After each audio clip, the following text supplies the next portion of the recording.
Sí, sí. No hay pastel, pero hay un anuncio especial como si fuera pastel. Las playeras 3 por 20. Así de que para el que quiera ahorita que salga las pueda tomar. Bendiciones.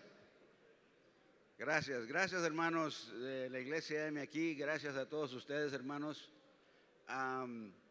por esta sorpresa, pero más que nada, gracias por su asistencia a este evento que Dios nos ha regalado durante este tiempo, estos 3 días. Han sido tiempos maravillosos. Estaba contando esta mañana, este es el 9º retiro que me toca estar aquí. Son 9 años y siempre me maravillo de ver cómo Dios obra en cada evento. Estaba pensando que hay muchas personas aquí que están por primera vez, a lo mejor algunos ya se fueron, no sé, pero quisiera ver las manos de aquellas personas que están aquí por primera vez en un retiro como este. Levanten su mano, por favor. Vean ustedes, volteen los que están aquí. Miren cómo hay gente que por primera vez viene.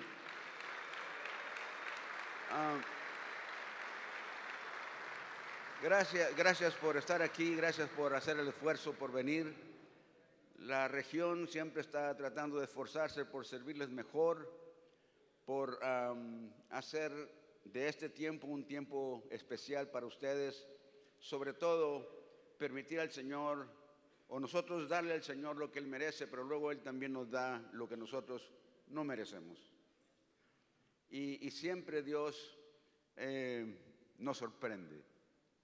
Estaba pensando esta mañana también, mientras que me levanté temprano para leer y estudiar un poco la palabra y orar, que Dios es un Dios muy bueno.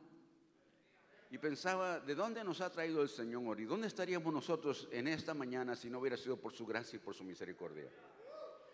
Piense cada uno de ustedes, ¿dónde estarían ustedes en este momento si Dios no lo hubiera alcanzado? Si su gracia no hubiera sido mostrada a su vida. Y es posible que en esta mañana, aunque anoche el pastor, el hermano Víctor, dio la oportunidad para que personas aceptaran a Cristo, todavía yo creo que hay personas en esta mañana que no han conocido a Jesucristo como Señor y Salvador. Y sería una pena y quizás una desgracia también para algunos de los que están aquí, que no han aceptado a Jesucristo como Señor y Salvador, que se regresaran de este evento, de este retiro, sin haber tenido la oportunidad de llevarse el regalo más grande que puede llevarse cualquier ser humano. No, y siempre yo les digo, no hay lotería que usted pueda ganar que le gane al regalo que Dios le da cuando le da la bendición de la salvación. No hay nada especial que pueda igualarse con lo que Dios nos da cuando Él nos salva, cuando Él nos perdona. Y yo espero que al final de que hayamos compartido la palabra, si hay alguna persona que está aquí, que está todavía batallando y debatiendo entre darle o no la oportunidad a Jesucristo para que entre a su corazón, al final nosotros tengamos un tiempo también de llamamiento al altar para que si todavía queda alguno, si una persona, ayer 2 personas pasaron y para mí eso valió todo el esfuerzo que hemos hecho, pero todavía hay más, porque yo sé que hay personas que Dios ha estado tratando con ustedes durante este tiempo para que al salir de aquí ustedes se lleven ese regalo precioso que es el regalo, el don de Dios, la salvación. Todo este evento hemos estado escuchando la palabra del Señor y hemos escuchado las historias de los hermanos que han compartido. Estaba debatiendo entre contarles mi historia o no contarles, pero algunos de ustedes conocen ya la historia de lo que Dios hizo en mi familia. Mi padre no fue un alcohólico. Cuando yo nací en este mundo, nací siendo mi padre ya un pastor. De hecho, yo siempre le digo a la gente, yo nací dentro de la iglesia de Dios. Porque la iglesia donde yo nací, o el lugar donde yo nací, en el lugar donde está la iglesia, que se llama la iglesia central de una ciudad en el norte de México que se llama Ciudad Obregón, Sonora, ahí donde está el púlpito, ahí mi mamá me tuvo. Así que literalmente yo nací dentro de la iglesia de Dios. Desde chiquito. Nací, crecí, me formé. Y como muchos han dicho también, entre todas las cosas que yo quería hacer, yo no quería ser un ministro, no quería ser un pastor. Quería hacer cualquier cosa en el mundo menos un ministro. Quería ser policía, bombero, quería ser hasta recogedor de basura, lo que fuera. Pero menos pastor, menos ministro. Sin embargo, Dios tiene un sentido diferente al nuestro, que como hemos escuchado durante las predicaciones, Él escoge a quien Él quiere y a veces nos sorprende a quien Él escoge. Porque de lo peorcito a veces escoge el Señor. No a veces, la mayoría de las veces. Mi familia, por el lado de mi madre, el primero que conoció a Jesucristo fue mi abuelo. Y ese sí, mi abuelo era una persona perdida, una persona pecadora, una persona mal hablada, una persona bebedora, una persona violenta, una persona que hablaba mal. De cada 5 palabras que él decía, 4 eran malas y 1 era buena. A sus hijos, según en el entendimiento de él, los corregía, pero los corregía con violencia. Les pegaba con cualquier cosa, con alambres, con cadenas. A mi mamá le enterró un cuchillo en su pierna. Hizo muchas cosas. Y los hombres somos así, hermanos. Cuando nos dejamos guiar, cuando nos dejamos ser controlados por nuestras emociones, hacemos muchas cosas malas. Pero cuando Cristo viene a nuestras vidas, nos cambia completamente. Me cuentan que un día mi abuelo iba bien borracho, caminando enfrente de lo que es hoy la iglesia, y él estaba bien borracho. Iba caminando frente al templecito que estaba así, y cuando vio la puerta abierta, yo no sé qué fue lo que lo hizo que entrara al lugar. Y estaba, pero hasta el gorro, como dicen, hasta las manitas. La gente no le dijo nada, se sentó. Había una mujer predicando. Muchos de ustedes quizás han oído la historia de esta hermana que se llama María Atkinson, que fue la fundadora de la Iglesia de Dios en México. Al terminar hizo un llamamiento al altar, y así como él estaba bien borracho, bien bébedo, pasó al altar. Y estando en el altar, hizo la oración del pecador, oraron por él, y como por arte de magia se levanta sobrio de ese lugar. En ese tiempo no había mucho de esperar a que el hermano aprendiera la doctrina y demás. A las 2 semanas de haberse convertido, hubo un culto de bautismos. Ese domingo mi abuelo salió bien vestido, con un traje blanco de lino, y va saliendo de su casa, y mi tía, la hermana mayor de mi mamá, le dice: papá, ya te vas otra vez a emborrachar. Él no dice nada y se sale. Despuesito de mediodía regresa y viene todo mojado, remojado.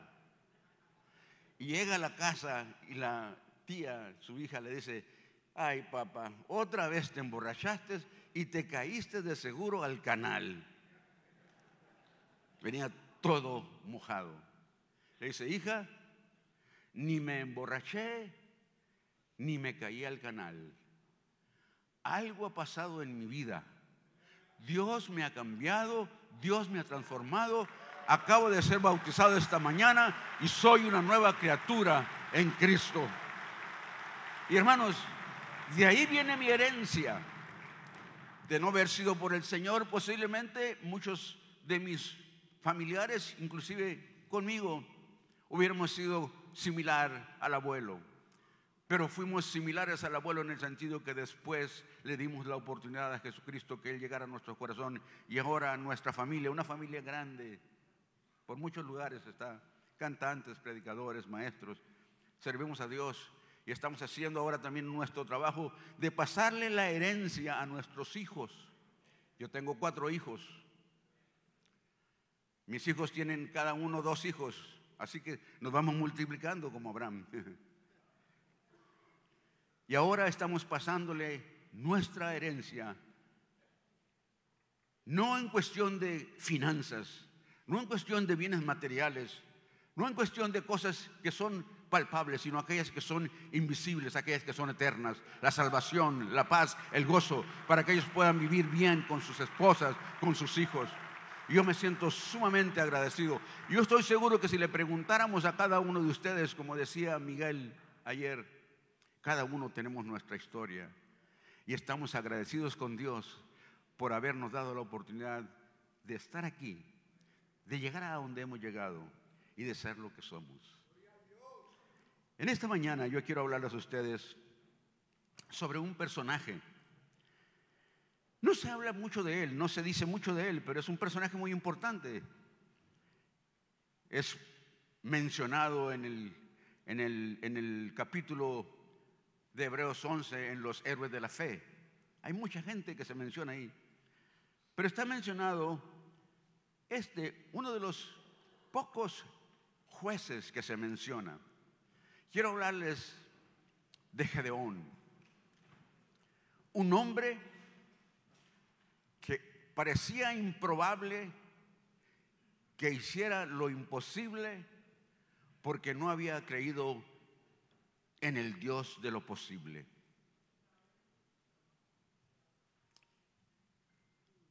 Gedeón fue el quinto de los jueces que se mencionan en la Biblia. El pueblo judío había quedado sin un líder visible, un líder que estuviera al frente del pueblo después de que Josué murió. No había un líder visible. Murió Moisés, murió Josué, desaparecieron estos grandes líderes y el pueblo de Israel se quedó sin sus líderes que guardaran o que guiaran al pueblo después de la conquista de Canaán. Algo muy malo sucedió que si nosotros no tenemos cuidado, hermanos, si no tenemos cuidado nos puede suceder a nosotros. Algo muy malo sucedió que el pueblo se quedó sin líderes. De acuerdo a Jueces 2:10, la Biblia dice: y toda aquella generación también fue reunida a sus padres, y se levantó después de ellos otra generación que no conocía a Jehová, ni la obra que él había hecho por Israel. Qué importante, hermanos, es pasar nuestra herencia espiritual a nuestros hijos y a los hijos de nuestros hijos y a los hijos de nuestros hijos de nuestros hijos y a las generaciones que vienen detrás de nosotros. Si nosotros no hablamos y no contamos lo que Dios ha hecho con nosotros, nuestros hijos no conocerán lo que Dios ha hecho en la vida de sus padres, en la vida de sus abuelos. Y se levantarán después de nosotros otras generaciones que no conocerán a Dios ni tampoco sabrán lo que Dios ha hecho entre su familia. Por eso es importante, y yo les insto en esta mañana, para que tomemos el tiempo de pasar nuestra herencia espiritual, y por qué no decirlo también, nuestra herencia pentecostal, a nuestros hijos. Porque entre más tiempo va pasando, hermanos, entre más tiempo va pasando, desde el tiempo que los primeros familiares nuestros conocieron a Jesús, a nuestros nietos o bisnietos o tataranietos, si no hablamos, se va olvidando poco a poco lo que Dios ha hecho entre la familia nuestra. Y esto sucedió en Israel, hermanos. Esto sucedió en Israel. Se levantó una generación que no conocía a Dios ni las obras que había hecho en Israel. Es en este contexto, es en este medio, en este caos espiritual de desobediencia, de alejamiento de Dios y pecado, que algunos de los pueblos que habían sido conquistados por los israelitas cuando Josué tomó la tierra prometida, y algunos que habían dejado de ser conquistados, se levantan en contra de Israel y los oprimen. Cada vez, si ustedes leen el libro de los jueces, desde el capítulo 1, bueno, el capítulo 12 es donde empieza realmente a explicarnos la situación, pero en el capítulo 3 empiezan la historia de cómo se empiezan a levantar los jueces. Cada vez que Dios llama a un juez, empieza con una expresión que dice: los hijos de Israel volvieron a hacer lo malo ante los ojos de Jehová. O sea, no es seguro, hermanos, que el hecho de que seamos cristianos, de que hayamos visto las maravillas y las grandezas que Dios ha hecho con nosotros, no es suficiente para vivir de eso que pasó a mantenernos en una relación continua, cercana con el Señor. Necesitamos revivir nuestra experiencia espiritual diariamente. Debemos de vivir las experiencias que vivieron nuestros padres y revivir las experiencias que nosotros hemos vivido con nuestros hijos para mantenernos fieles y firmes. Dios hizo grandes cosas con Israel. En un momentito más vamos a ver un poco de eso. Dios hizo grandes cosas, pero no es cierto que Dios ha hecho grandes cosas con nosotros también.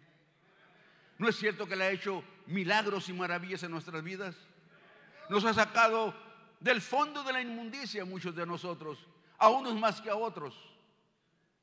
Pero Dios sigue siendo el mismo. Él no falla, Él no cambia. Él es el mismo ayer, hoy y por todos los siglos. Así que cada vez que el pueblo de Israel hacía algo malo, Dios levantaba a un hombre y a una mujer también, hermanos, porque quiero decirles que entre los jueces de Israel hubo una mujer que Dios usó de una forma extraordinaria. No voy a predicar sobre eso porque no es para ustedes este mensaje, pero una mujer que Dios utilizó en forma extraordinaria, de tal manera que el capitán del ejército dijo: si tú no vas conmigo, le dijo a la mujer, yo no voy. Tenía miedo. Como algunos de nosotros no nos hagamos, hermano, que si la esposa no está con nosotros. Ahora yo le voy a echar flores a las esposas porque aquí está mi esposa. Ayer decían, no, que no están las mujeres. Yo estaba sentadito portándome bien porque aquí está mi mujer. Y vale más, hermanos, que nos portemos bien. Porque no, como les dije, no nos hagamos que ya somos. No podemos vivir sin las mujeres. De hecho, algunos ya están deseosos de regresar a su casa ahorita, en un ratito más. Y les van a dar una buena bienvenida si ustedes le llevan un buen regalo.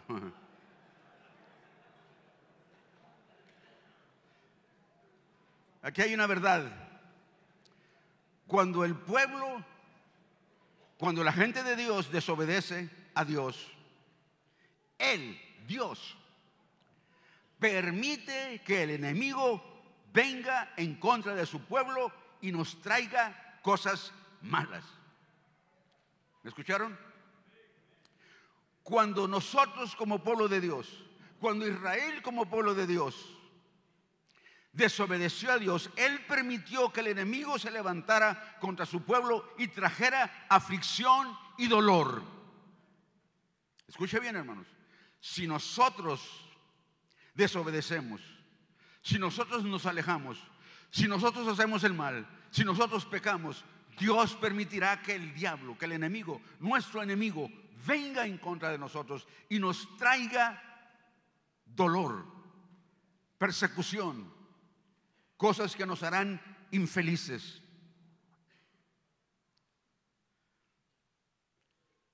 Dice, y la mano de Madián prevalecía contra Israel. Capítulo 6 del libro de Jueces, versículo 2. Así empieza la forma como Dios llama a Gedeón. Y la mano de Madián prevalecía contra Israel. Cuando los israelitas sembraban, acuérdense que Israel era una economía agrícola. agrícola y ganadera. Pero como siempre, la agricultura ha sido la base de la economía del mundo, es de donde comemos. Cuando los israelitas sembraban, y sembraban muchas cosas, pero entre otras cosas sembraban mucho trigo, los madianitas venían, los atacaban y los despojaban de sus cosechas cada vez que esto sucedía. ¿Cuántos años estuvieron los madianitas sobre el pueblo de Israel?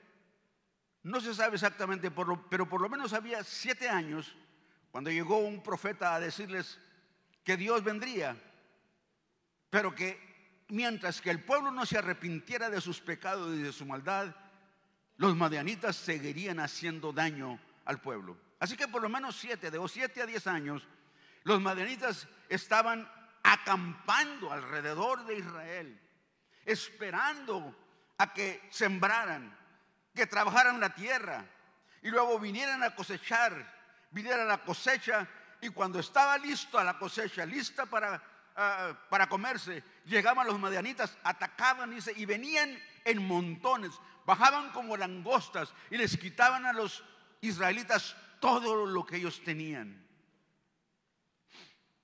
Destruían los frutos de la tierra, dice el versículo 4 del capítulo 6.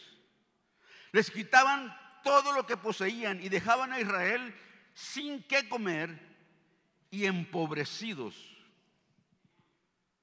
En el capítulo 6, del versículo 8 al versículo 10, dice la Biblia que se levanta un profeta y habla y le dice al pueblo que si no se arrepentían,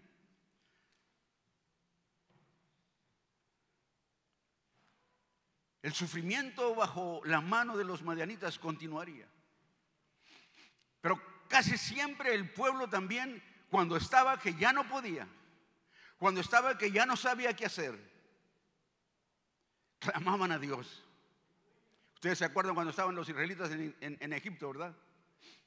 Pasaron, hermanos, 400 años, quizás menos, de esclavitud, pero por 400 años estuvieron ellos bajo la esclavitud del pueblo de Egipto. Hasta el final clamaron y Dios levantó a un héroe, a un líder que trajo la liberación y la salvación al pueblo de Israel. Igual sucedió en esta ocasión cuando no había un juez, cuando no había un líder, cuando no había un rey, cuando no había nadie que dijera al pueblo de Israel. El pueblo clamó y Dios entonces llama a un hombre llamado Gedeón. ¿Quién era Gedeón?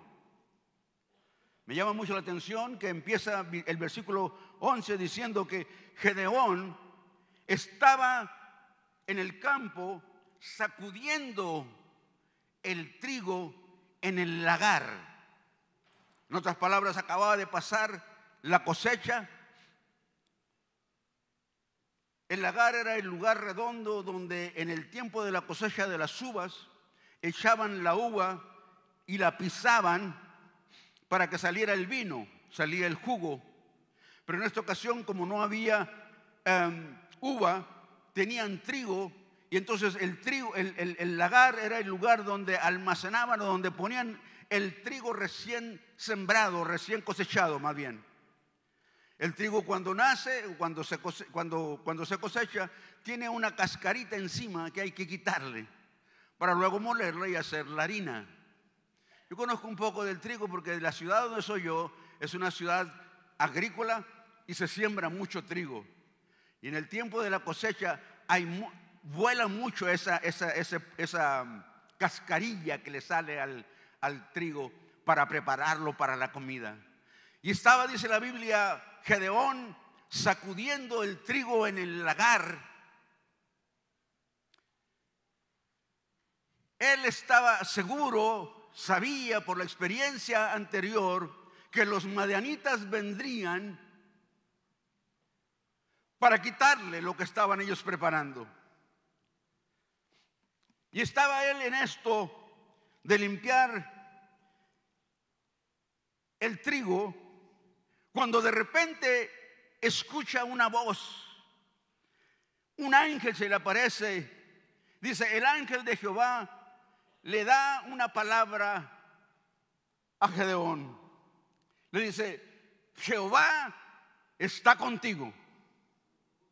Yo no sé cómo reaccionaría usted si está usted solo en el campo, o si está usted solo en el carro manejando por la carretera y de repente oye una voz que le dice: Víctor, Baltasar, Miguel, Eludio, Antonio, Manuel, ¿cómo te llamas? Manuel, Jehová está contigo. ¿Conmigo? Muchas veces no creemos este tipo de cosas porque son epifanías que se llaman, son apariciones, son cosas que Dios hace con aquellas personas que necesitan escuchar su voz. Lo interesante es que dice que el ángel le dice: Jehová está contigo, varón esforzado y valiente. Él ni sabía, bueno, sí sabía que era varón, pero ni sabía que era esforzado, ni sabía que era trabajador, pero sí era, obviamente. Era esforzado porque estaba trabajando. Era valiente porque sabía que alrededor de él había una multitud enorme de madianitas. Más adelante lo voy a explicar un poco más. Dice que el pueblo de Madián tenía más de 135,000 hombres, contra los cuales Gedeón tuvo que pelear después. Pero en ese momento él no sabía. Él estaba en su trabajo limpiando el trigo, echando el trigo. Se llaman cribas, le llaman. Es un cuadro con una malla. Se pone el trigo, se tira hacia arriba. A mí me tocó hacer eso, por eso lo sé un poquito. Me tocaba limpiar el maíz también. Y estaba él en su trabajo. Él sabía que era posible que en cualquier momento llegara un montón de gente de los madianitas a robarle el producto que él estaba limpiando para que su familia comiera. Así que obviamente era un hombre valiente, porque a pesar de que sabía que había la posibilidad que vinieran a atacarlo, que vinieran a robarle, él estaba ahí trabajando. Dios reconoce, hermanos, las habilidades, reconoce los talentos y los dones que tenemos nosotros, que a veces nosotros ni nos damos cuenta que tenemos. Hay tanto talento desperdiciado entre los hijos de Dios, porque no hemos descubierto lo que Dios nos ha dado. Pero Dios, quien nos crió, el Dios que nos formó, el Dios que nos hizo, así dice la Biblia, Él nos hizo y no nosotros a nosotros mismos. Somos pueblo suyo. Él sabe qué tenemos, Él sabe qué poseemos, Él sabe de qué somos capaces. Cuando se nos despierta, cuando se nos da la oportunidad, cuando se nos da una palabra de afirmación, como en este caso Dios está haciendo con Gedeón. Lo está reconociendo como varón esforzado y valiente. Dios reconoce las cualidades que Gedeón tiene.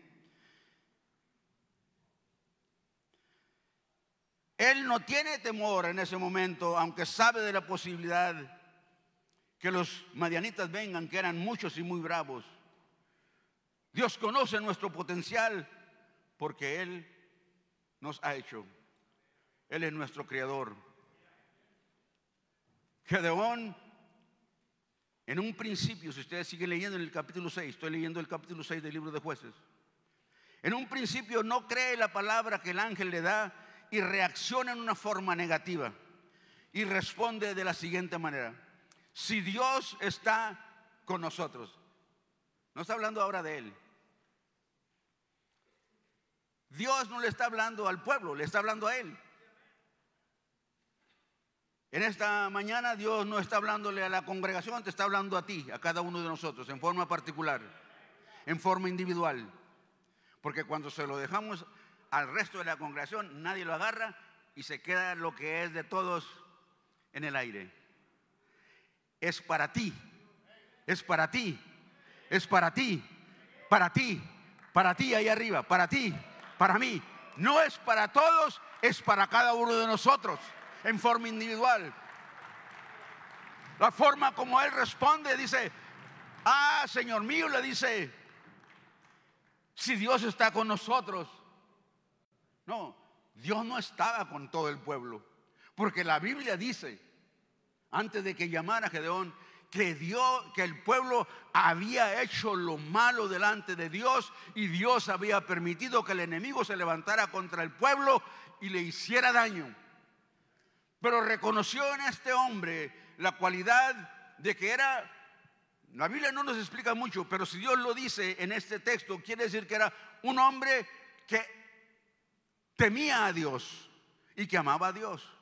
Y Dios le dice, varón esforzado y valiente, Dios está contigo. En esta mañana, si tú me estás escuchando aquí en este lugar, yo estoy para decirte, varón, Dios está contigo. Pero, si tú estás haciendo lo malo, si tú estás pecando, si no estás viviendo de acuerdo a la voluntad de Dios, si no estás haciendo lo que Él pide de nosotros en una vida de relación con Él, es posible que se haya alejado de ti como se alejó del pueblo de Israel. Es posible que tú hayas experimentado milagros y maravillas en tu vida de parte de Dios y crees que Dios sigue estando contigo, pero si has pecado, se alejó de ti. Pero en esta mañana hemos dicho que Dios está aquí. Primero, para retomarnos. Primero, para perdonarnos nuestros pecados. Primero, para comprarnos de nuevo, porque Él ya pagó el precio en la cruz del Calvario. Para comprarnos de nuevo y hacernos de Él. Y luego tener la relación cercana e íntima con Él.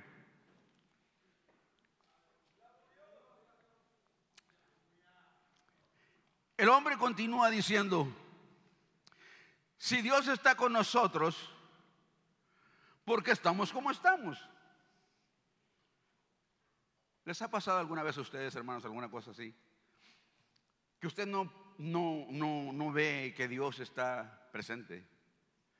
Muchas veces, aún estando en una buena relación con el Señor, nosotros, los humanos, no recibimos la respuesta, no recibimos de parte de Dios lo que queremos en el momento que lo querramos. Y nos preguntamos, ¿dónde está Dios? ¿Por qué está pasándome lo que me está pasando? Y posiblemente, en muchas ocasiones, es porque hemos fallado en nuestra relación, en nuestra intimidad con Dios. Y Dios ha permitido, como permitió que el diablo zarandeara a Pedro. ¿Se acuerdan ustedes de Pedro? Aquel hombre de personalidad recia, aquel hombre que era un marinero, un hombre arriesgado, un hombre que primero disparaba y después preguntaba por qué lo matamos. Cada vez que abría la boca, metía la pata. Era un hombre que parecía que no tenía la posibilidad de llegar a ser lo que él llegó a ser. Como decía uno de los predicadores ayer, si a mí me hubieran preguntado, escogemos a Pedro para el ministerio o para pastorear esta iglesia, yo le hubiera dicho, no, olvídate, a ese no lo quiero. Ese mándalo allá a la sierra, por allá donde no. Pero Dios es un Dios que sabe mejor que nosotros. Dios conoce las cosas. Y entonces, Él dice, ¿por qué estamos como estamos? No se había dado cuenta Él que el pueblo había pecado. Muchas veces, hermanos, cuando fallamos nosotros, tenemos la tendencia de culpar a alguien más. Tenemos la tendencia de decir, alguien más lo hizo. Alguien más me empujó a hacerlo. Pero hay una cosa que tenemos que entender, hermanos. Nosotros no podemos controlar las acciones de los demás. Usted no puede controlar las acciones de nadie más, pero usted puede controlar su reacción. En otras palabras, si alguien me dice a mí algo malo, yo no puedo controlar que usted me diga algo malo. Yo no puedo controlar que algunos miembros en las iglesias me digan algunas cosas malas cuando voy a arreglar problemitas que hay. Y que hay problemas en la iglesia, hermano. Los últimos 2 meses que yo he tenido aquí en este territorio han sido los meses más difíciles que he tenido. Porque he ido a lugares donde hay hermanos en las congregaciones que se sienten dueños de la congregación y se sienten dueños de la propiedad de la iglesia. Y cuando va uno a poner el orden, también uno la lleva. Y también le dicen a uno cosas que uno no quisiera escuchar. Yo no puedo evitar que me digan lo que me digan. Yo no puedo evitar que ellos se enojen, que me griten. Pero puedo evitar cómo yo reacciono. Y eso, hermanos, cambia las cosas. Si este principio de saber que nosotros tenemos control de nuestras emociones, que tenemos control de nuestras acciones, evitaría muchos problemas en nuestra vida personal, en nuestra vida matrimonial y en las iglesias también. Pero nos dejamos llevar por nuestras emociones, nos dejamos llevar por nuestro ímpetu y decimos, es que así soy yo. Pues si eres así, dile a Dios, Señor, cámbiame por favor, hazme diferente. Y Dios te puede cambiar, porque Él tiene poder para cambiarnos. Él tiene poder para hacernos nuevas criaturas. Él lo hace. Él lo hace. Sigue preguntando Gedeón y dice, ¿dónde está Dios con todas sus obras? Y aquí se está refiriendo al hecho cuando los judíos o cuando el pueblo de Israel salió de Egipto con mano fuerte y brazo extendido, como dice la Biblia, a través del liderazgo de Moisés. ¿Dónde están los milagros que se hicieron en el desierto? ¿Dónde está el agua convertida en agua dulce cuando era amarga? ¿Dónde está la carne que descendía del cielo? ¿Dónde están todas esas cosas que Dios hizo para sacar al pueblo de Israel de la esclavitud de Egipto? ¿Dónde están las plagas que vimos como el Señor sacó a Israel de Egipto con mano fuerte, con brazo extendido? Está preguntando Gedeón. Y muchas veces nosotros también hacemos las preguntas, ¿dónde está Dios? Pasan muchos días, muchos momentos y no vemos cosas extraordinarias que pasen en nosotros. Y decimos, ¿dónde está Dios? O no me contesta Dios como yo quiero que me conteste, que me dé la respuesta que yo quiero en el momento que lo quiero como yo lo quiero. ¿Dónde está Dios? Pero Gedeón no pregunta, ¿y dónde estamos nosotros? ¿Qué hemos hecho nosotros para merecer lo que estamos viviendo? Porque nosotros somos responsables, hermanos. No importa quién seas tú. No importa quién seas tú. Eres responsable delante de Dios por tus acciones, por tus pensamientos, por tu forma de actuar con los demás. Dios está atento a nuestras actitudes, a nuestras palabras, aún a nuestros pensamientos. Cuando yo pienso que Dios conoce hasta nuestros pensamientos, hermano, qué terrible. Porque es algo muy íntimo. Algo íntimo. Que si nosotros no lo revelamos, nadie lo sabe. Y a mí me da mucho temor esta situación. De tal manera que tengo que estar luchando continuamente, no solamente con lo que hablo, no solamente con lo que hago, pero también con lo que pienso. Porque los pensamientos, hermanos, es donde inician nuestras acciones. Nuestra mente, nuestro cerebro le da órdenes a mis manos, le da órdenes a mis pies de que la mano se estire, los pies caminen, le da órdenes a mi sistema sexual de haga lo que ustedes saben que se hace. Y es algo muy íntimo, pero Dios conoce todo eso. Así que muchas veces nosotros no nos damos cuenta que somos nosotros mismos los culpables. No es Dios. No es ¿dónde está Dios? La pregunta es ¿dónde estás tú? ¿Cuál es tu situación?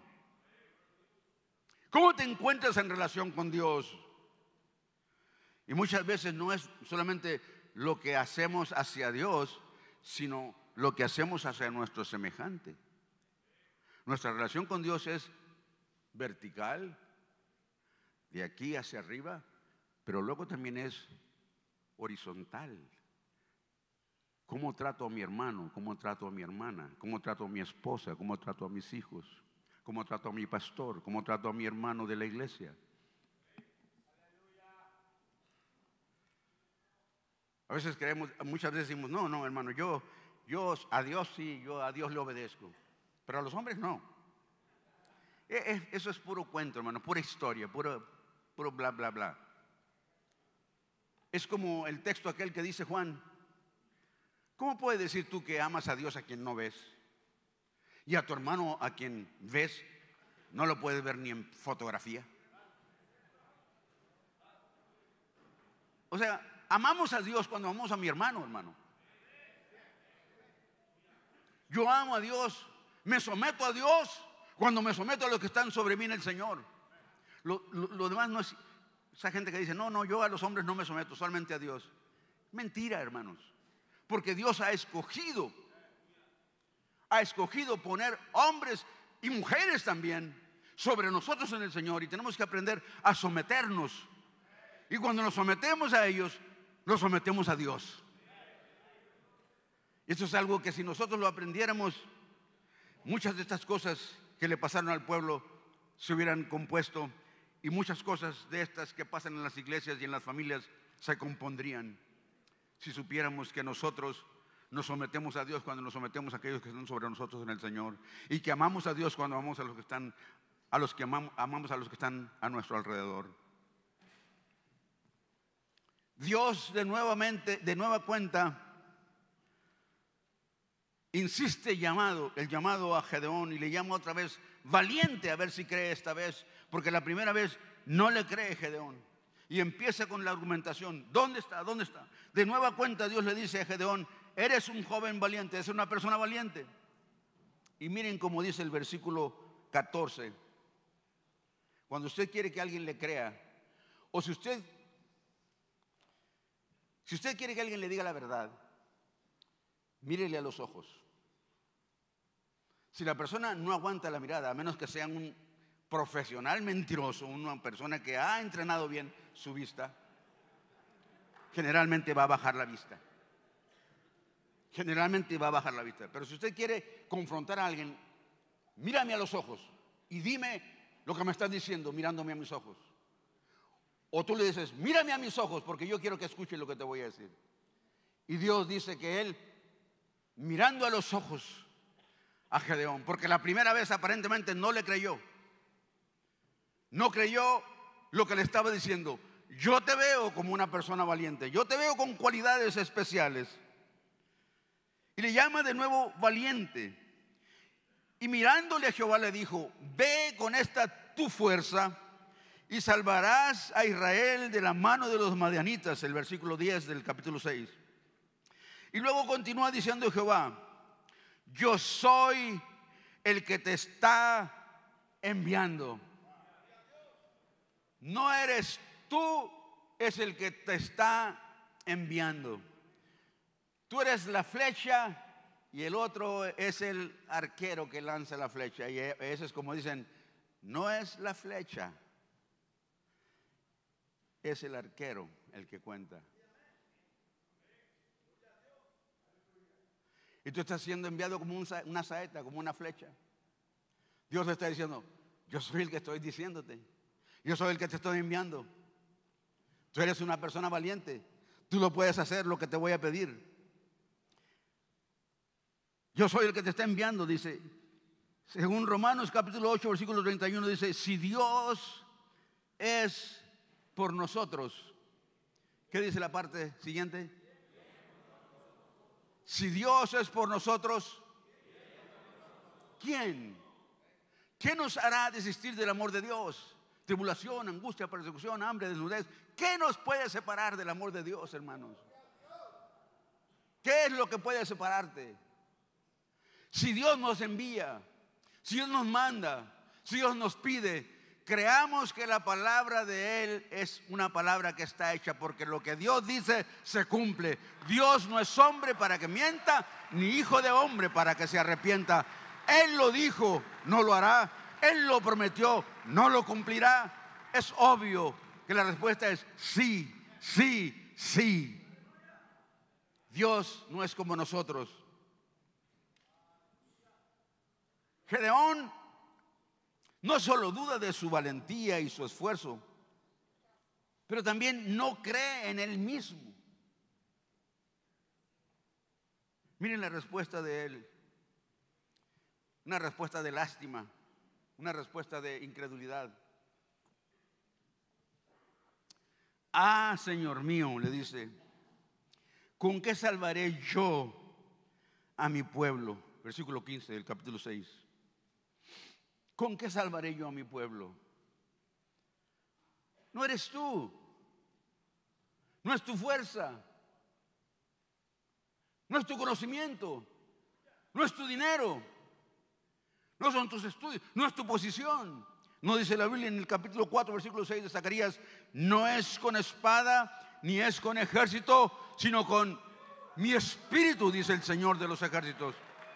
No es con ninguna de las cosas que creemos que vamos a ganar, es con el espíritu, es con la fuerza de Dios, es con la presencia de Dios en tu vida.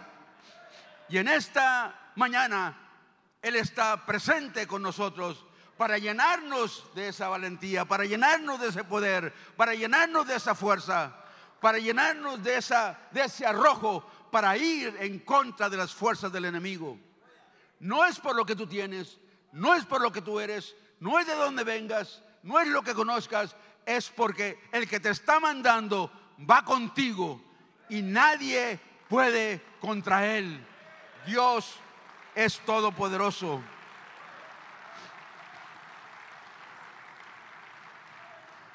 Lo que está diciendo Gedeón, en otras palabras, no tengo nada.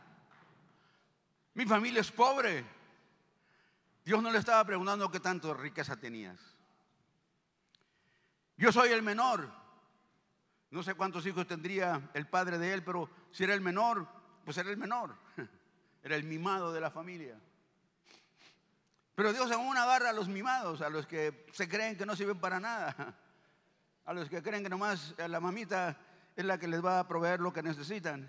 Dios también escoge a esos, porque Dios sabe que bajo la guianza y la dirección de Dios, esas personas pueden hacer cosas grandes para Dios. Y estamos a punto de entrar a lo que yo considero uno de los grandes milagros del Antiguo Testamento a través de un hombre con todas las imposibilidades que él veía. Dios finalmente convence a Gedeón que si él se deja usar, Dios lo va a usar. Si tú te dejas usar por Dios, Dios te va a usar. Puedes tener muchas cosas en contra tuya, puedes venir de una familia muy pobre, como ya hemos oído, puedes venir de una familia que no tiene mucha educación, mucha preparación, puedes venir de una familia, etcétera, etcétera, etcétera. Pero ¿sabes qué? Dios te va a usar si tú permites que Él te use.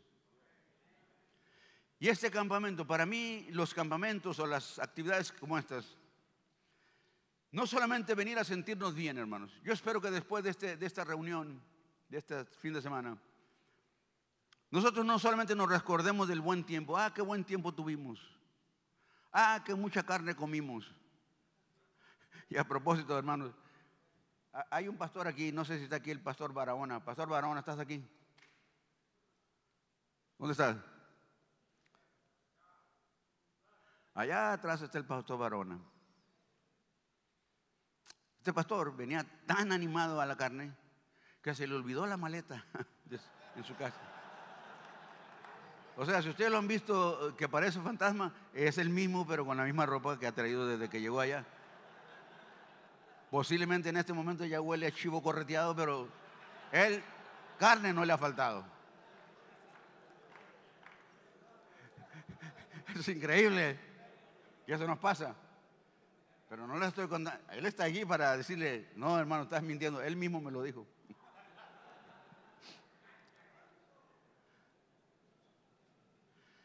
Pero más que eso, ¿qué cosas prácticas llevamos nosotros de aquí?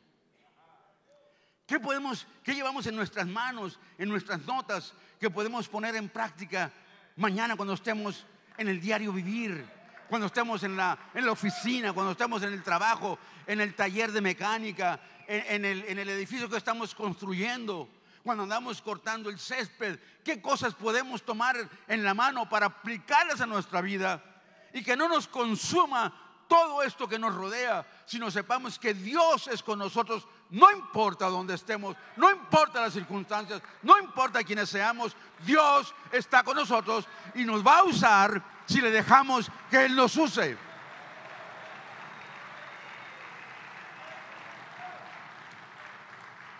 Y miren ustedes, hermanos, Dios le está pidiendo una tarea increíble a Gedeón. Dios le está pidiendo una cosa increíble. Cuando finalmente Gedeón le cree a Dios y se convence a sí mismo de que Dios lo va a usar, él hace varias cosas. Primero, esa misma noche, después de que Dios le habla a Gedeón, va y derriba el altar de Baal que estaba en medio del pueblo de Israel. ¿Se acuerdan ustedes que entre los 10 mandamientos hay un mandamiento que dice: no te harás imágenes delante de mí, ni cosa semejante? No tendrás dioses ajenos delante de mí. Y estos habían levantado dentro del pueblo de Israel altares a Baal. Tenían a la diosa Acera en medio del pueblo. Y el pueblo que había visto las grandes maravillas que Dios había hecho con ellos en el desierto, cuando los sacó de Egipto, ahora estaban adorando dioses que no se podían ni solo defenderse a sí mismos. ¿Saben ustedes que el nombre de Gedeón significa guerrero, destructor? Y también se llama Jerobbaal, que significa que pelee Baal por sí mismo.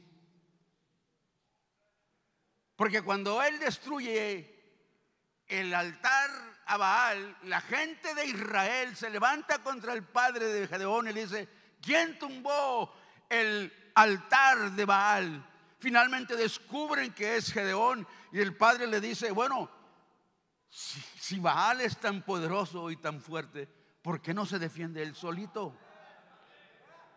¿Por qué no pelea por sí mismo él? Una vez que Gedeón creyó que Dios lo estaba mandando y que lo imposible era posible, a él no le interesó lo que vendría y derrumba los altares y los dioses ajenos que estaban ahí, porque había que limpiar la casa, había que limpiar el camino, había que quitar todo lo que estaba estorbando para que la presencia y la gloria de Dios fuera derramada, estuviera en medio de ellos. A él no le importó. Así que esa noche él destruye los altares, hace honor a su nombre. Gedeón, hermanos, significa guerrero, destructor. Y aquí está haciéndole honor a ese nombre. Alguien creo que mencionó ayer que, pues creo que fue Víctor, dice que a veces no nos gustan los nombres que nos ponen a nosotros, ¿verdad? Yo era uno de esos. Fidencio. ¿Qué nombre es ese? Y yo sé que me pusieron Fidencio porque mi papá se llamaba Fidencio y al pobre niño, como no tiene nada que decir, le ponen a uno Fidencio también. Así que yo me llamo Fidencio porque mi padre se llamaba Fidencio y creo que a él le pusieron Fidencio porque allá en México había un niño que se llamaba el niño Fidencio, que era milagroso. Pero escuchen lo siguiente. La cosa se pone todavía peor. Nace mi primer hijo, el primogénito. Yo, por supuesto, no quiero que mi hijo primogénito se llame Fidencio, porque es un nombre que no me suena bien a mí, no me gusta. Pero adivinen qué, mi esposa y mi suegra se confabularon para ponerle Fidencio al niño. Así que el tercero también se llama Fidencio, el inocente. ¿Qué culpa tiene? Pero la cosa se sigue poniendo mejor todavía. Mi hijo se casa Y el primer hijo que tiene, adivinen cómo le llaman al inocente: Fidencio. Así que ahora tenemos una dinastía de Fidencios. Pero aquí les va, escuchen bien. Un día cuando yo estaba estudiando, me gusta estudiar las raíces de las palabras, empecé a estudiar la raíz de la palabra Fidencio. Y resulta que encontré que la raíz de la palabra Fidencio viene del latín fidelis, que significa fiel. Yo creo que mis padres ni sabían que me estaban poniendo un nombre que ponía una responsabilidad increíble sobre mí. De ser una persona fiel no solamente a Dios, ser fiel a mi esposa, ser fiel a mis hijos, ser fiel a mi iglesia, ser fiel a mis compañeros de ministerio, ser fiel a aquellas personas a quienes soy responsable. Y cuando descubrí el significado de mi nombre, ahora les dije a mis hijos: pónganle Fidencio a todos los que quieran. Y si ustedes quieren ponerle también, pónganle los que quieran, porque tiene un significado muy interesante. Estoy seguro que entre los judíos les ponían nombres a sus hijos donde quizás ellos no sabían que iban a tener esas cualidades, pero los padres preferían o querían que ellos tuvieran esas cualidades. Así que Gedeón va a pelear ahora contra los madianitas. Dios le pide que levanta un ejército de 30,000 hombres. 30,000 hombres para pelear contra Madián. Dios le dice: ¿sabes qué, Gedeón? Está bueno el ejército, pero son muchos. Yo en el lugar de Gedeón le hubiera dicho: pero Dios, come on, give me a break. 30,000 contra 135,000. No hay comparación. Pues le dice Dios: son muchos. Tienes que decirles aquí que los que tienen temor, los que tienen miedo, se regresen a su casa. Y esa noche hace el anuncio: todos los miedosos, todos los cobardes, váyanse a su casa.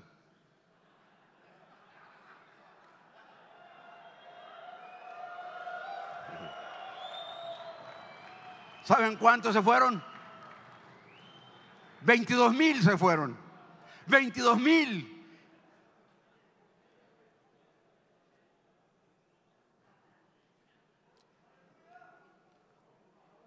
O 20,000, porque quedaron 10,000.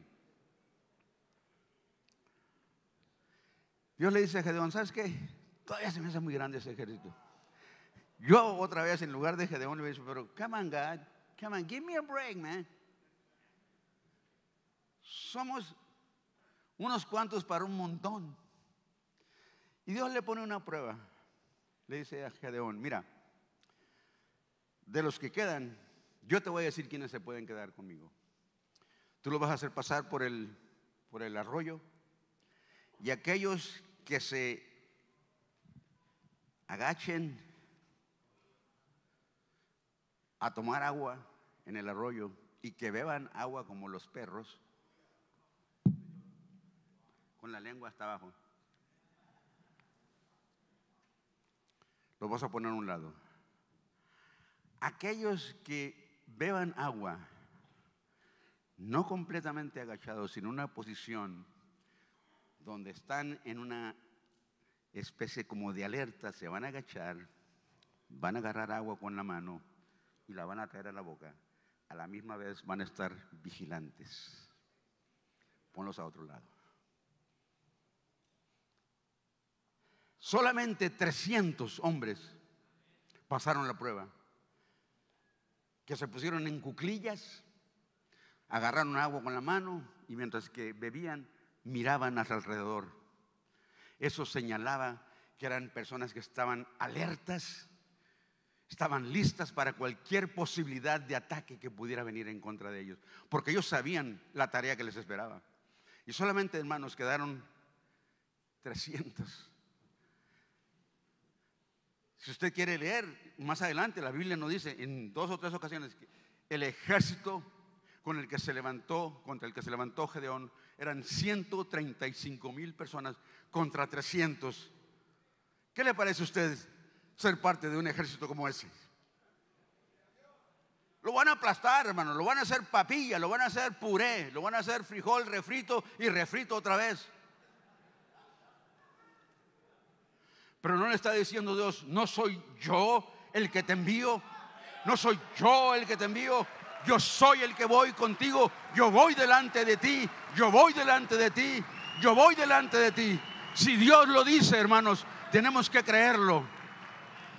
Y yo estoy esperando que el Señor nos dé un grupo de los 1000 varones que vinieron, ese mismo grupo, 300, que digan, nosotros vamos a ir en contra de las huestes del enemigo en la ciudad donde Dios nos tiene para reconquistar, para conquistar la ciudad para la gloria y la honra del Señor. Tenemos posibilidades, a lo mejor no tenemos posibilidades, pero las posibilidades se agrandan cuando Dios nos dice, ve, soy yo el que te envío. Ve, soy yo el que te envío. Soy yo el que te envío. Así que la Biblia dice que quedaron solamente 300. Y Dios le da, con esto voy a terminar ya. Dios le da una estrategia simple a Gedeón. Divide el grupo en 3. 100, 100 y 100. Luego le dice, dale un jarro, una olla a cada uno. Una olla. Las ollas son para cocer frijoles, hermanos, son para ir a agarrar agua. Un jarro. Cada uno. ¿Dónde están las trompetas? Los trompetistas ya se fueron. Son de los que tuvieron miedo. Ah, no, aquí están. Le dio un cuerno de estos. Le dio un cuerno a cada uno.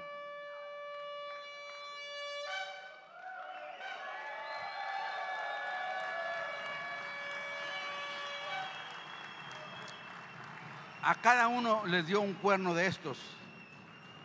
Les dieron una jarra y les dieron una tea. Una tea es una antorcha. ¿Qué tipo de armas son estas, hermanos? Las antorchas las usaban, pues era la luz de ellos, ¿no? En las cuevas donde vivían o en las casas donde vivían tenían teas. Las jarros, pues para cocinar comida, frijoles, arroz, lo que hayan comido. Y los cuernos eran lo que usaban para la guerra. Imagínense ustedes, Gedeón le dice, nos vamos a dividir. El pueblo de Madián estaba en una parte baja, en un valle. Ellos se colocaron alrededor, en la parte alta. Nos vamos a colocar en forma estratégica. Siempre para pelear con el enemigo, aunque Dios vaya con nosotros, tenemos que tener una estrategia. Es importante tener estrategia. Y le dice Gedeón, ustedes me van a mirar a mí, yo soy el líder, yo soy el jefe. Cuando yo les dé la orden, ustedes harán lo siguiente. En la noche, a medianoche, no crean que era tan tonto, no fue de día, sino era de noche a medianoche cuando estaban todos dormidos. Dice, yo voy a tocar la trompeta, dice. Pero la trompeta era eso, los cuernos que están aquí. Imagínense ustedes 300 cuernos alrededor de donde estaban los madianitas. Era un ruido, si uno, miren, vuélvenla a tocar, por favor. Oigan nada más aquí. Aquí ya vemos cerca de 1000 personas y miren qué fuerte se oye. Imagínense ustedes 300 de esos tocando a la misma vez, llamando a la guerra. Los madianitas están dormidos, están sumamente dormidos. Los 3, los 4 que tienen cuernos, tóquenlo. Imagínense ustedes. Están llamando a la guerra, están llamando a la guerra. Ese era el sonido de guerra. Sonido de guerra.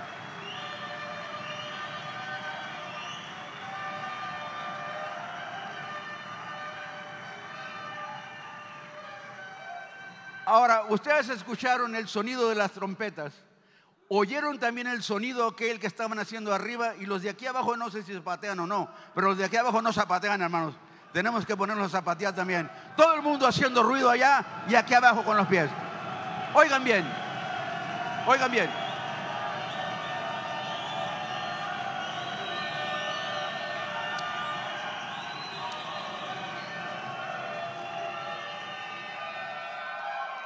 Hermanos, era un ruido ensordecedor. Cuando uno está dormido, uno no sabe dónde está cuando oye este sonido. Yo me acuerdo una vez que estaba mi esposa y yo en un hotel en Washington, D.C. y como a las 3 de la mañana empieza a sonar la alarma. No era alarma de despertador, era la alarma de fuego. Yo estaba bien dormido y me levanté y no sabía para dónde correr, no sabía qué hacer, a dónde.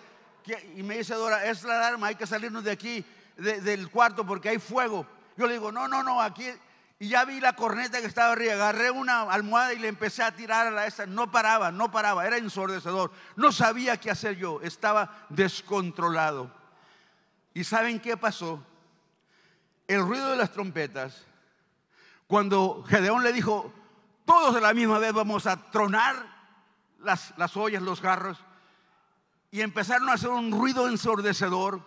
Y luego cuando rompieron las jarras, la luz de las teas quedó al descubierto. Y parecía que había una multitud grande de guerreros alrededor. Eran solamente 300. Allá abajo había más de 135,000. Y dice la Biblia, en el versículo dice, y todos los guerreros permanecieron en su puesto sin temor. Todos permanecieron en su puesto sin temor. La estrategia de Dios siempre es mejor que la estrategia de los hombres. Y Dios puede lograr lo imposible con hombres que parece imposible que hagan grandes cosas. Pero no es por lo que tú eres, no es por lo que tengas, no es por lo que hagas, es por lo que Dios quiere hacer a través de ti. Y necesitamos hombres como Gedeón. Y necesitamos hombres como los 300 que también fueron valientes para acompañar a Gedeón, para pelear, hermanos, contra 135,000 personas. ¿Y saben qué pasó? La Biblia nos dice, nos cuenta la historia, que de esos 135,000 solamente quedaron 15,000. 120,000 personas murieron, no porque los israelitas los mataron, porque ellos se mataron entre sí. Porque estaban desorientados, porque estaban descontrolados. ¿Saben qué es lo que Dios va a hacer con nosotros cuando nosotros nos rindamos a Él? Las mismas fuerzas que están en contra de nosotros, aquellas personas que quieren destruirnos, Dios volteará el uno contra el otro y nos salvará con mano fuerte y brazo extendido.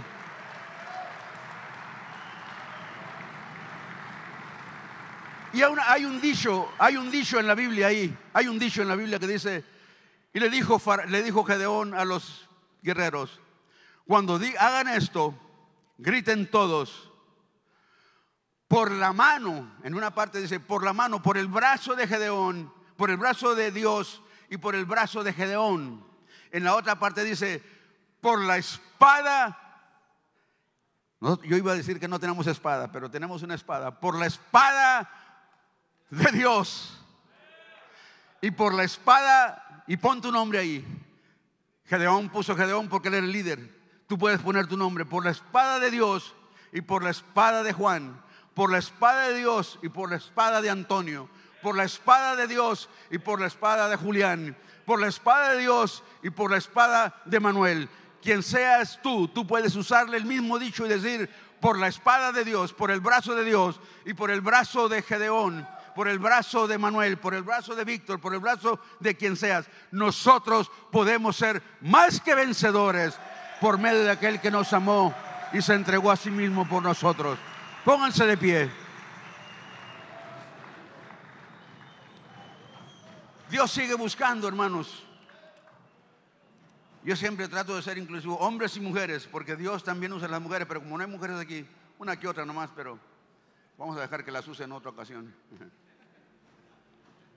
Dios sigue buscando hombres que aunque creen que no tienen lo que se necesita para alcanzar lo imposible, pero le creen a Dios, Dios va a hacer el resto. Lo único que tú tienes que hacer es creer y decirle a Dios, aquí estoy. Es todo. Porque estos hombres ni siquiera tuvieron que pelear. Dios peleó por ellos. Dios peleará por nosotros. Dios nos dará las ciudades y los pueblos donde estamos nosotros enclavados. Yo espero que de aquí, de esta reunión que tenemos, nosotros escuchemos testimonios extraordinarios de lo que Dios está haciendo con los hombres en las iglesias, en las ciudades donde están ustedes. Que no se hable más que los hombres no hacemos mucho, no trabajamos. Que los hombres somos como los lirios del campo, que servimos solamente para adornar, sino que seamos personas que Dios pueda utilizar para traer victoria, derrota al enemigo. Y el enemigo, dice la Biblia, que es el enemigo de nuestras almas, es el diablo, que anda como león rugiente buscando a quien devorar. Yo quiero en esta mañana terminar de una manera gloriosa y pedir a todas aquellas personas que quieren decirle al Señor, Señor, vamos a llenar este lugar, y decirle al Señor, tú puedes contar conmigo, Señor. Tú cuenta conmigo, Señor. Yo no tengo dinero, yo no tengo posesiones, mi situación en el país es incierta, pero tú puedes contar conmigo, Señor. No tengo muchas cosas que se necesitan para triunfar en la vida, pero ¿sabes qué? Tú tienes a Dios. Tú tienes a Dios. Llenen el lugar hasta allá, no importa donde estén. Y vamos a